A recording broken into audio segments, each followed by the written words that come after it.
श्री गणेश जयंतीची पर्वणी साधून श्रीमंत दगडूशेठ मंदिरावर हेलिकॉप्टरमधून पुष्पवृष्टीचा वर्षाव करण्यात आला।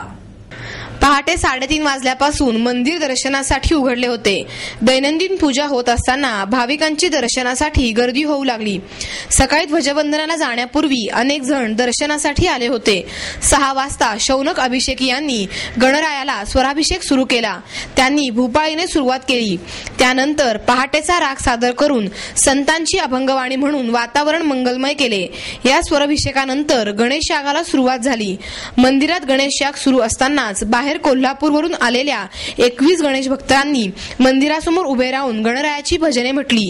या सर्वांनी घातलेल्या रक्तवर्णाच्या टोप्या लक्ष वेधून घेत होत्या।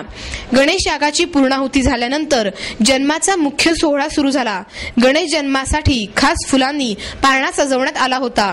राज्याच्या निवडणूक आयुक्त नीला सत्यनारायण या तातडीच्या बैठकीमुळे या सोहळ्यासाठी येऊ शकल्या नाहीत। गणेश भक्त सौ वैशाली व नितीन डाके यांनी गणेशाचे पूजन सुरू केले।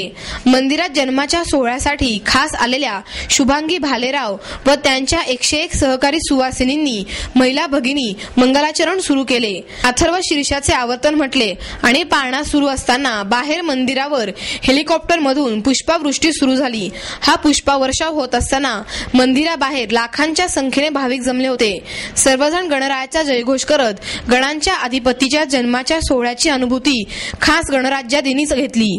महाआरती होऊन हा सोहळा संपन्न झाला। पहाटेपासून सर्व कार्यक्रमांना ट्रस्टचे पदाधिकारी अशोक गोडसे, माणिकराव चव्हाण, महेश सूर्यवंशी, सुनील रासने आणि कार्यकर्ते उपस्थित होते।